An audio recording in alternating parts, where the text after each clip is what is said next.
एको बिन बियाहल लड़की के ऐसे माई बनाए के तू कहवा भागे लला? हाँ भौजी तू केकर बात करते रहो भौजी? ज्यादा भूला बने की जरूरत नहीं के, हम चंदा की बात करता नहीं। भौजी ओकर पेट में हमार बच्चा नहीं खे भौजी।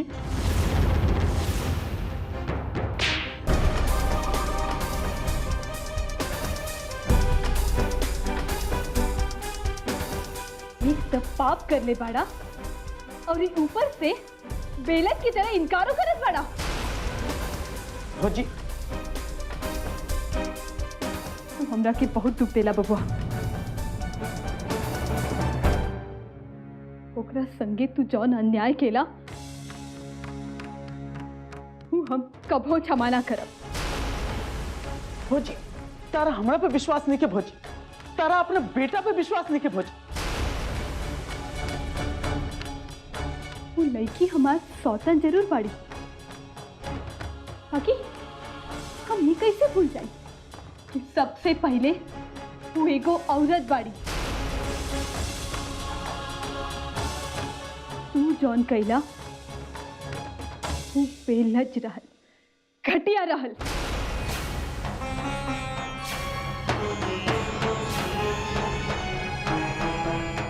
भौजी हम कसम खा के बोलते नहीं भौजी, हम तहर कसम खा के बोलते नहीं भौजी। वो हमार बच्चा नहीं के भौजी। इकुल का हो रहा बा हमरा ते बारे में कुछ नहीं के मालूम भौजी। सच हूँ वो बच्चा तहार नहीं खे बबुआ। भौजी हम तहार कसम खा के बोलते नहीं भौजी, हम माई कसम खा के बोलते नहीं भौजी, हम बाबूजी कसम खा के बोलते नहीं। का हो रहा बा, कुल कैसे हो रहा बा भौजी, हमरा कुछ नहीं के मालूम भौजी। अब भौजी तारा हमरा पे विश्वास नहीं के, तारा हमरा तुमको भरोसा नहीं के भौजी। अरे तारा अपने बेटा पे भरोसा नहीं के भौजी।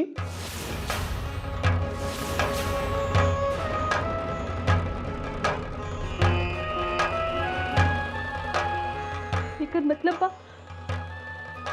कि वो केहू औरी के बच्चा लेके। छी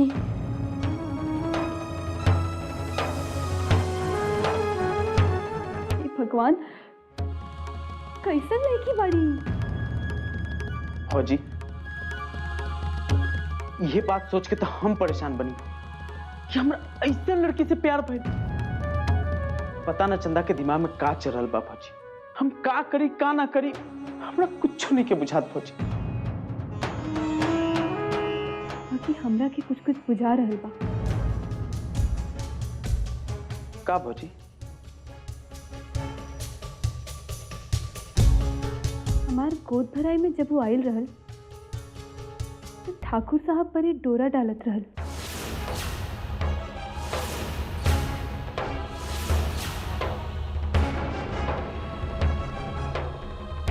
का कहा तुर भौजी? हाँ बबुआ, एक रोज ठाकुर साहब के कुर्ता के जेब से हमरा के एगो पायल मिलल। हम सोचनी कि वो पायल हमरा लगे रहल। खुशी के मारे हम ठाकुर साहब लगे गईनी। बाकी ओहिजा हम जे सुनली वो सुन के तो हमार गोड़ के नीचे से धरती खिसक गई। एक काला आखिर चंदा के इजा हमरे खातिर तो बुलावल गइल बा। पहले बहुत प्यार से ओकर चांद जैसन गोर गोर गोड़ में पायल पहनाए, जौन हम चांद जैसन मुखड़ा वाली चंदा खातिर उपहार में ले लिया। हे भगवान, ये लड़की तब से यहाँ नजर गरेले रहलस।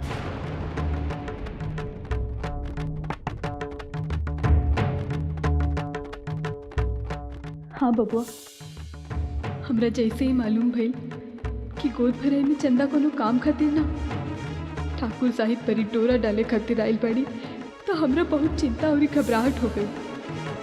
वही घबराहट में हमार बच्चा खराब हो गई।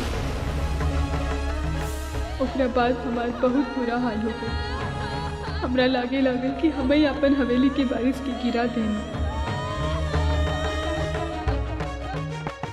यही बीच हमरा मालूम भइल कि तहार ब्याह पक्का हो गई बा। ई हवेली में उतार देवरानी आवतिया।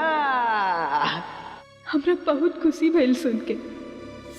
बाकी जब तू हमरा के अपन होखे वाली दुल्हन से मिलावे खातिर ले गईला, हम तो बस और बिटिया से भेंट करे खातिर आयल रहनी। बाकी रउआ हमर भौजी के चिन्हत बनी नु। काहे ना चीने नहीं? अरे अरौरा गोद भराई में हमने के गए नहीं जा, हम कुसुम और चंदा। तभी हमरा के मालूम भइल कि वो दुल्हन औरी केहू नहीं खे, चंदवे बाड़ी। हमार तो आंखें फटल रह गई बबुआ। तभी तो हम भगवान से प्रार्थना कर ले रहनी कि भगवान हमार माधव बबुआ के इन लड़की से बचा ला। हमार प्रार्थना सुन के भगवान तहरा के तो बचा लेलन, बाकी हमार सुहाग। एक दिन ठाकुर साहिब अम्मा जी और सुमन एगो ब्याह में गए रहे। जब वापस आई ने तो चंदवा उनकरा साथे उनकर दुल्हन बन के आई।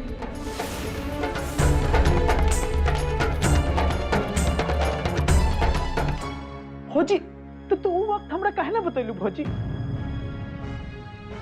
बबुआ वो वक्त तू चंदा के प्रेम में इतना आनंद हो गई रहला कि यदि हम तरह की सच्चाई बताईती तब हो तू हमरा पर ही भरोसा ना करता। काश भौजी, काश ये बात हमरा पहले ही मालूम हो गए।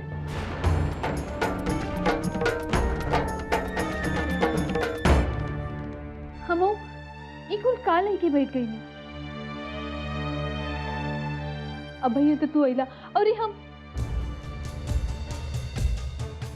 अपन राम कहानी के चक्कर में हम तो तहरा से इहो नहीं के पूछनी कि तहरा साथे ई के बाड़ी। भौजी ई हमार भौजी ई हमार पत्नी बड़ी भौजी।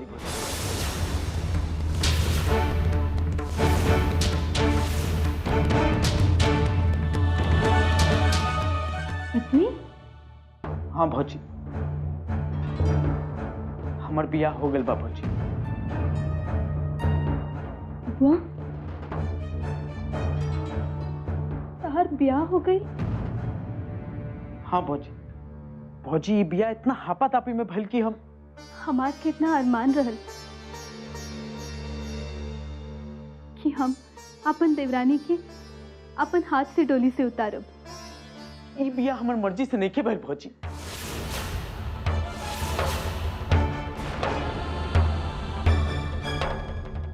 माने? मने ई भौजी जबरदस्ती और बंदूक के नोक पर ही हमार बियाह भइल बा।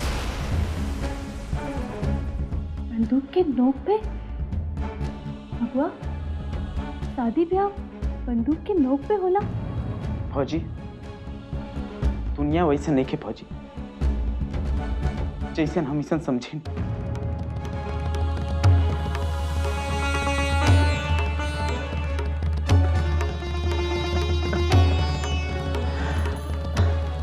रोआ मत माधो बबुआ। चाचा जी और चाची जी तो ठीक बाड़न नी? भौजी जो लोग हमार जबरदस्ती बियाह करवलस लो वे हमार माई बाबूजी के बंधक बना के रख ले पा भौजी।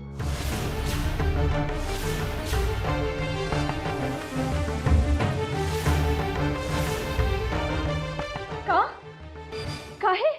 काहे कि ई हमार पत्नी एजा से ना बोल दी कि एजा ठीक बड़ी तब तक ले ऊ हमार माई बाबूजी के ना छोड़ियन सन भौजी, ना छोड़ियन सन।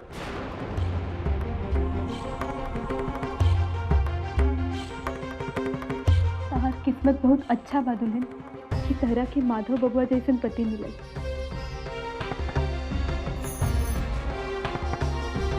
चाचा जी और चाची जी के वापस बुला ला। वो लोगिन हमार माई बाबूजी जैसन बाड़े। पूरा नाटक चालू बा यहीं जाता। अब भौजी उन्हें बाबूजी भी बीमार पड़े तो अस्पताल में परम भौजी।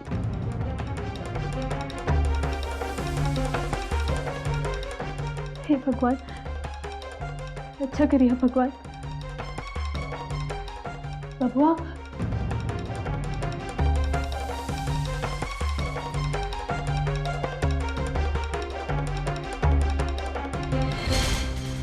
का भइल भौजी? ना कुछ ना।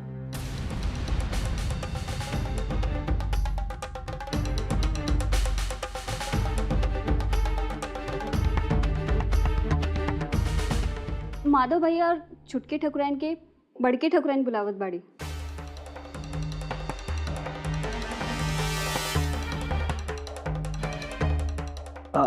रानी तू एक काम कर, तू बड़की माई के लगे बैठा, हम अभी आवत है। जा।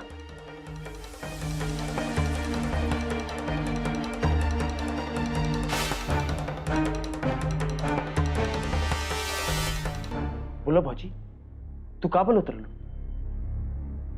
बबुआ, जौन लड़की ठाकुर साहब से ब्याह करे खातिर इतना बड़का नाटक रच सकेली, वो कौनो हद तक ले जा सकेली, एकर तो हमरा के अंदाजो नहीं खे। तू कौन लड़की के बारे में बात करते हो भौजी? चंदा बबुआ, चंदा।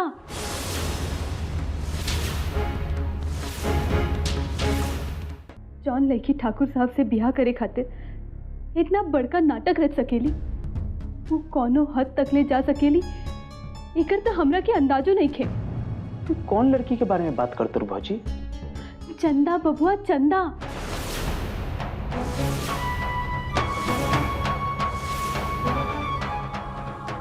चंदा? हाँ बबुआ, तनी सोचा, ओकरा पेट में तहार बच्चा नहीं खे, तबो ई कुल हंगामा काहे कैली? धन दौलत खातिर नु। तो अब जब ओकरा के ई धन दौलत हासिल हो गइल बा, तो इहो तो हो सकेला तहरा के अपन रास्ता से हटाए खातिर उहे जबरदस्ती तहार ब्याह करवा देले बिया।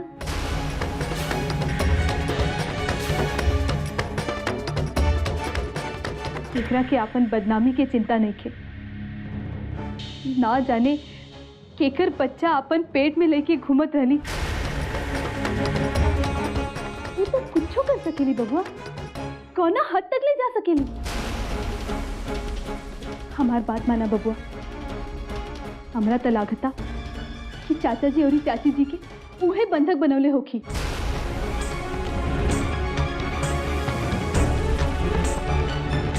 और यही जा नाटक करेली कि आशा दीदी के उनकर हक दिलवाए।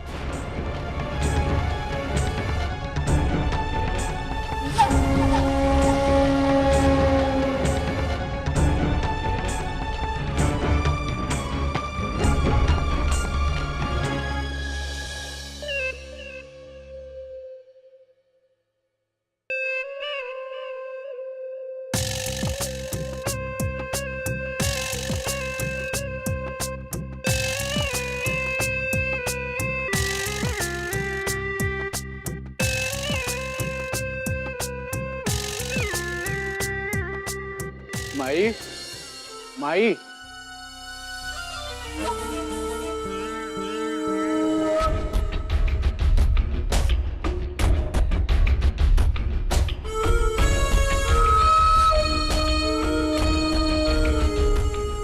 आ गई नी ठाकुर साहब रउआ के महल में। अब रउआ के हमरा से मिले के कहूँ औरी जाए के कौनो जरूरत नहीं थी।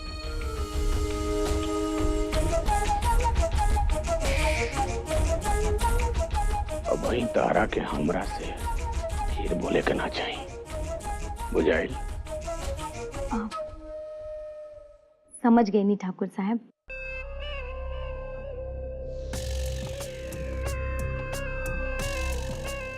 ठाकुर साहब, रउआ खातिर एगो बहुत जबरदस्त खबर बा। धीरे। आशा माधव के समझा रहल बानी कि माधव के माई बाबूजी के बंधक बनावे में चंदा के हाथ हो सकेला।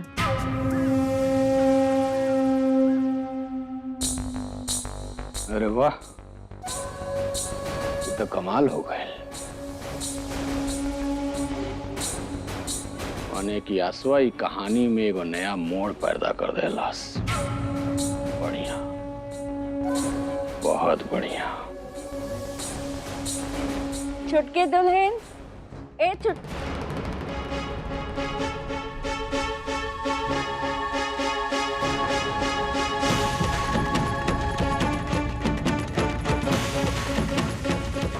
छुटके दुल्हन,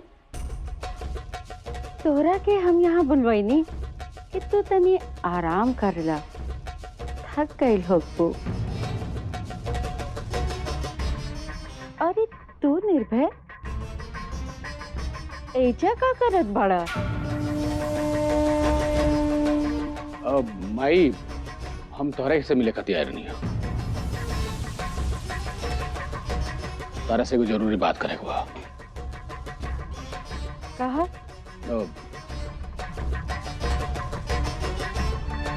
युवा ना, तारा से बाहर चल के अकेले में बात करे के बा।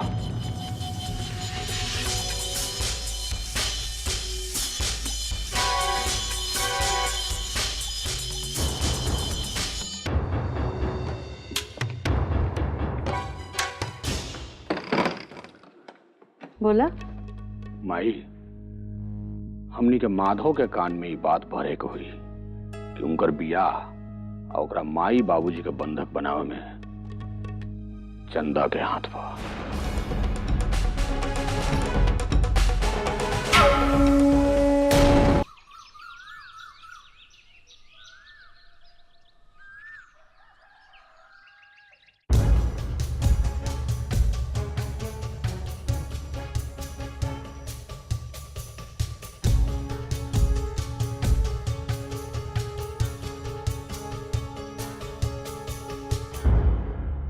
अरे दरोगा तो चंदा के साथे बहुते बुरा कैलस।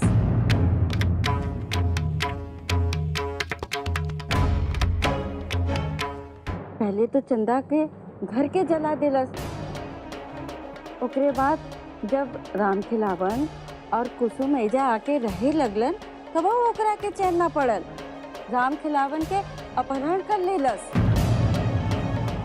बड़की माई, हम इसन दरोगा भैया के अच्छे से जाने नहीं, वो कईयो ऐसन ओछा हरकत नहीं कर सकता।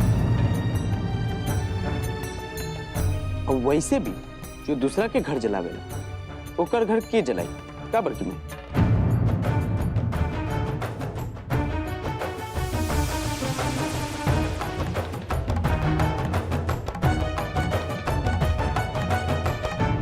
वैसे राम खिलावन जी दरोगा का वो वक्त अपने घरे के लगे देख ले रहलन, जब उनका घर जलत रहे। तो इसे का साबित हो? कुछ ना,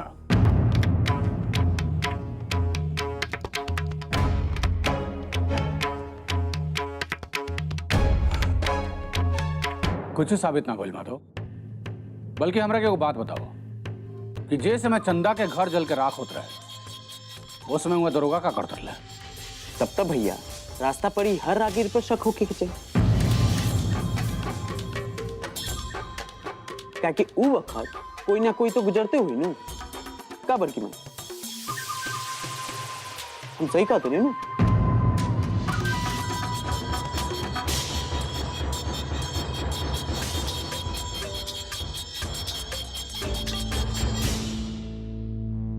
ठीक बा बड़की माई, हमरा अस्पताल जाए के बा, हम निकलते हैं।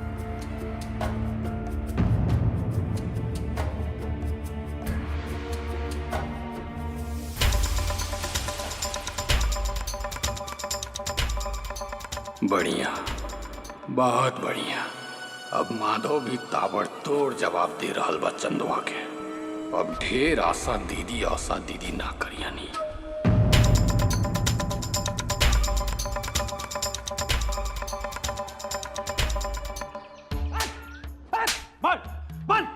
बता कहाँ छुपा रखा दरोगा साले को? हमारा कुछ नहीं मालूम। नहीं मालूम? वो तुम्हारे घर में रात बना तो का सब मालूम बता। बाकी 2 दिन से वो नहीं आया हमारा घरे। वो तुम्हारा लंगोटी यार बना क्या तो का सब मालूम है के? पता नहीं घुसे था साले। हमारा नहीं मालूम। हमारा लिखवा दरोगा कुछ नहीं बतैले।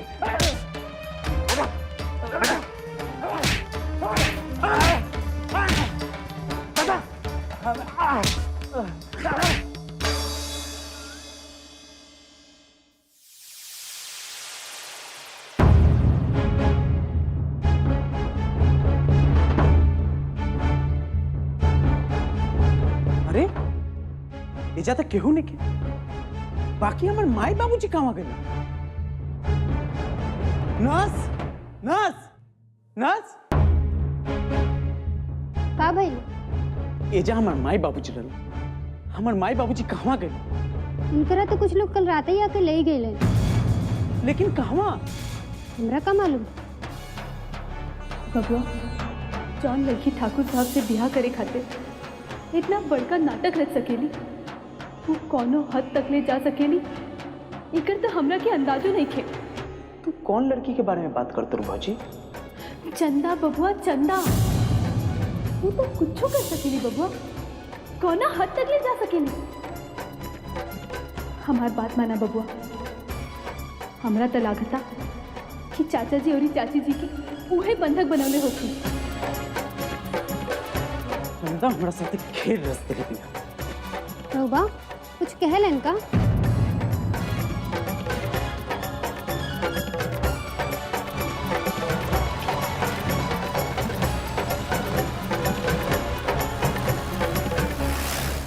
सरकार किशन राय के माल सही बखत पे पहुंच गए रहल, बाकी वो अभी तक ले खाली आधा पैसा देले बने। कोनो बात ना बड़का भैया, अनर्थ हो गए। हमार माई बाबूजी अस्पताल से गायब हो गए बड़का भैया। का कह रहल बड़ तू? हाँ बड़का भैया। के ले गइलो की? उहे गुंडा लोग ले गए बड़का भैया। उस साला सन के कोनो फोन नंबर बात आ लगे? बा बड़का भैया। हाय लो अब ही फोन लगाओ, हड़का के बात करिए साले से। जी बड़का। डायल किया गया नंबर इस वक्त स्विच ऑफ है। का भाई? का भाई? भैया वो लोग के मोबाइल बंद बा।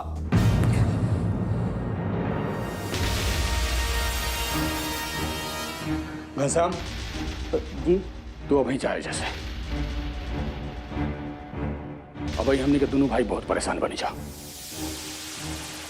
लागत है कि हमारे चाचा जी और चाची का अपहरण हो गई बा। ना बड़का भैया, ऐसा मत बोला बड़का भैया, ऐसा मत बोला। अब बस बहुत हो गई, अब हमरा चंदा से बात करेंगे पड़ी। का मतलब भैया? का पता है मैं चंदा के हाथ हो गए।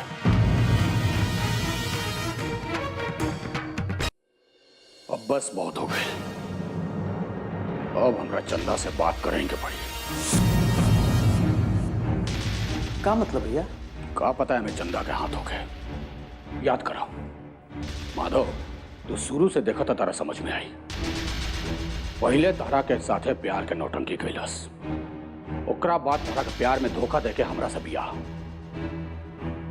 फिर राम खिलावन के घर में आग, और ओकरा बाद उ लोग ई हवेली में आके रहे लागल। हमरा तो बुझाता माधव, लोग के नजर हमनी के हवेली और हमनी के धन दौलत पर बा। अब फिर इहो देखो कि ओकरे बाद अचानक से राम खिलावन कहीं गायब हो गया। अब तो हमरा लागत आ कि राम खिलावन के गायब होखला के इल्जाम भी चंदा दरोगा पर लगाई। बाकी भैया चंदा के काम मिली सबसे। वो आशा के अपना रास्ता से हटावे के बहुत दिन से जुगाड़ लगा रहा पड़ी।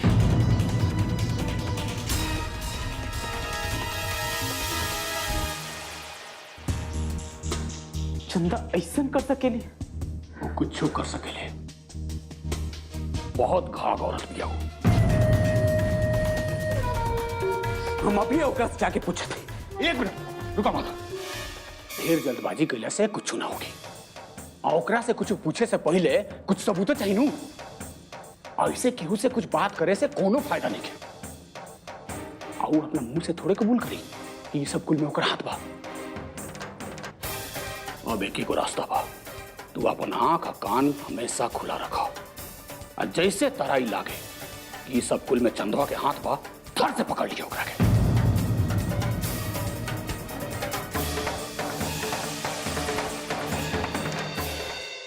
बुझाइल कुछ? लेकिन बड़का भैया, हमार माई बाबूजी। अरे बाबू तू चिंता मत करो, हम बानी नु तार बड़ भाई। हम अपना चाचा जी और चाची जी के खुजवाओ में अपन जी जान लगा दे। तो भी दिमाग के शांत रखो और जाके हवेली में माई के लगे बैठा। माई से कह दियो कि हम तनिक देर में पहुंचे। ठीक बा? जा अपन ख्याल रखियो। जा।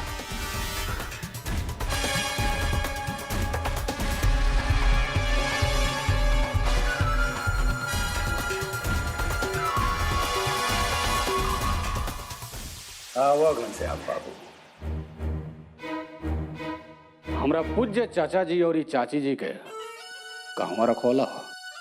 गर्दन कटा लेब सरकार, पर झूठ ना बोलब। अब बोलबो करा। भगवान बाजार में एगो कोठी में रखवा देले बनी, वहीजा खाए पिए के सगरी कुल बंदोबस्त बा सरकार। बढ़िया, बहुत बढ़िया। अब कुछ दिन सारा लोग के तरह परेशान होकर दो,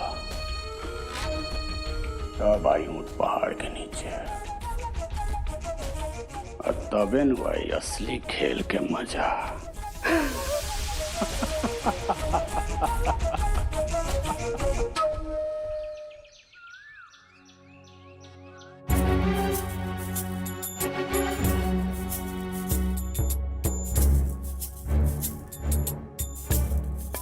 दीदी का सोच रहल बाड़ू? हम ये सोच रहल बानी बबली कि हमने कि कब तक ले ऐसे ही हाथ पे हाथ धर के बैठल रही। माने कि बाबूजी के खाली इंतजार करत रही कि उनकरा के खोजे की कोशिशों करी। बाकी दीदी हमने कहवा खोजब उनकरा के? हमने के तो इहो नहीं मालूम कि वो कहवा जाले, केकरा से मिले जुले ने। हमने कहवा खोजब उनकरा के दीदी?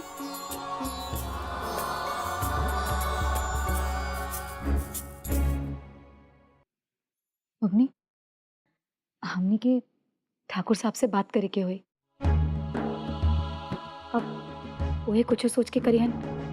बाकी दीदी जीजा जी तो अभी ने बाहर गेल बाने।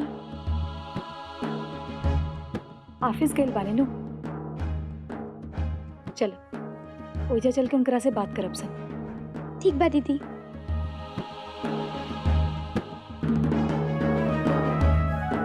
चल।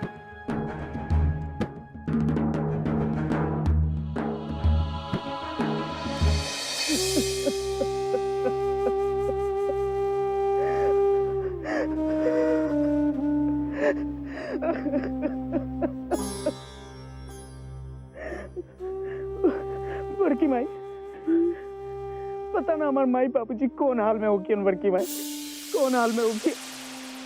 हाँ, बड़ा बुरा कर रहल बिया ई लड़की।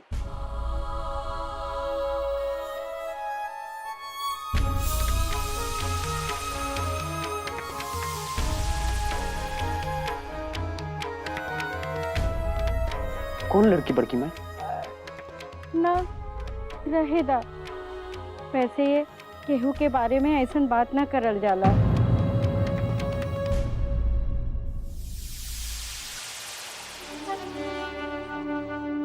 बड़की माई तू केकर बात करते हो? बड़की माई अब माधव, अब तहरा से कौन बात छिपल बा बतावता? जब से चंदा हमनी के जिंदगी में आइल बिया, ए हवेली में कोनो न कोनो तो हाथ से होइए रहल बा। अब तू ही देख ला, हेने आशा भौजी के हक छीना रहल बा, उन्हें तहार बिया और लड़की से जबरदस्ती हो गई। देखो हेने चाचा जी और चाची जी अब ई दोनों जना गायब हो गए। हे भगवान, कैसन त एगो विपत्ति लड़की घर में आ गई बिया। सुमन दीदी, ताहर कहे के मतलब बा कि इस सब कुल के पीछे चंदा के हाथ बा? हम ही कैसे कह सकतानी? हमरा लगे कोनो ई बात के सबूत थोड़े बा। इस सब के पीछे उहे हुई, वो हमार जिंदगी हमार परिवार के बर्बाद करे पे तुरल पे। अरे ओकर नजर तो हवेली हवेली के दौलत पे बा। हम सब समझ के नहीं बड़की माई, हम सब समझ के नहीं। हमरा के सब पूछा था बड़की माई, हमरा के सब पूछा था।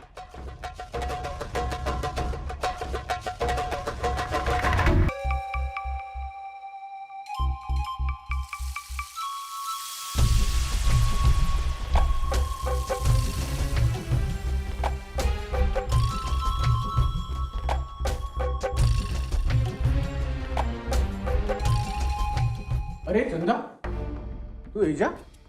ठाकुर साहब हम बाबूजी खातिर बहुत परेशान बानी। जीजा जी हमार बाबूजी के कुछ होई तो ना जाई नु। अरे अरे बाबू तू काहे, तू फिक्र मत कर, तोहनी के बाबूजी के कुछ ना हुई। हम पुलिस वाला लोग से कहनी हो कि तोहनी के बाबूजी के खोजे में कोनो कोर कसर बाकी ना रह चाहिए। बाकी वो लोग कहा था कि बिना FIR दर्ज करौले वो लोग हरकत में नहीं आ सकत। बाकी ठाकुर साहब FIR लिखवेबो करी तब केकरा खिलाफ? दरोगा के खिलाफ।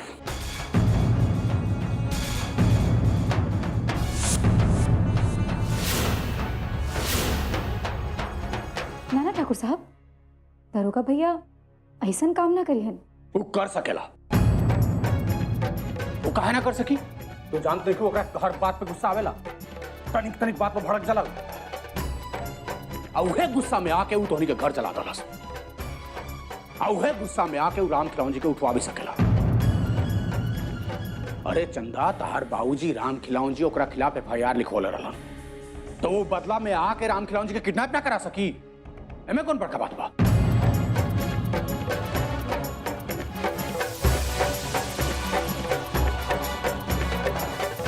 देखा चंदा, हम तो कहता नहीं कि पुलिस थाना में जाके ओकरा खिलाफ। बाकी ठाकुर साहब हम अकेले कैसे जाएं पुलिस थाना? हम समझ गए नहीं चंदा, तू चिंता मत करो, हम चलते हैं तेरे साथ।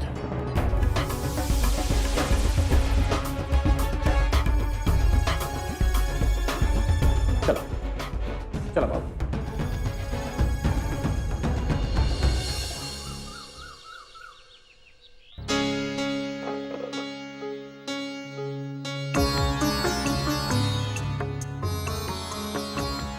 अरे नहीं की भौजी,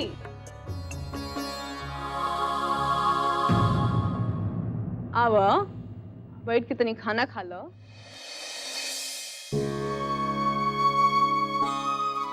ना सुमन दीदी, हमार उपवास बा।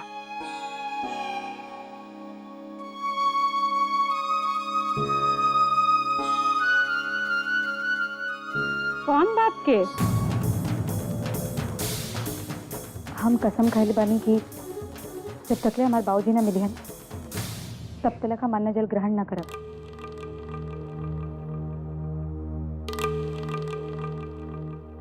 अच्छा नहीं की भौजी, ई तो बता दो कि आवत कहाँ से बड़ू?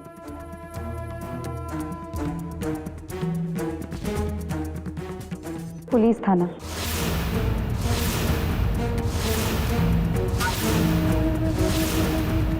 पुलिस थाना? पुलिस थाना का करे गल रहलू? अपन बाबूजी के रिपोर्ट लिखवावे खातिर। अरे नहीं की तुले अकेले गए रहलू पुलिस थाना? ना माई, ठाकुर साहब गए रहने हमरा साथे।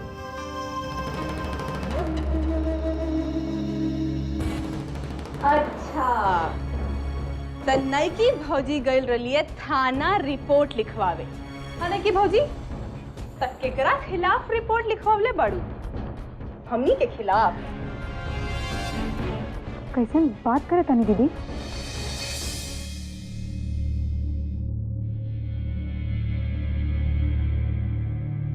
एकरा खिलाफ रिपोर्ट लिखवाइले हो?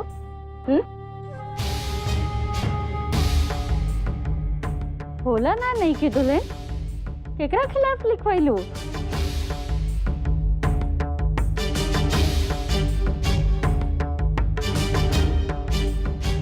बोला मुँह जोरन जमले बड़ू का? खोला अपन मुंह, बतावा केकरा खिलाफ रिपोर्ट लिखवावले बाड़ू?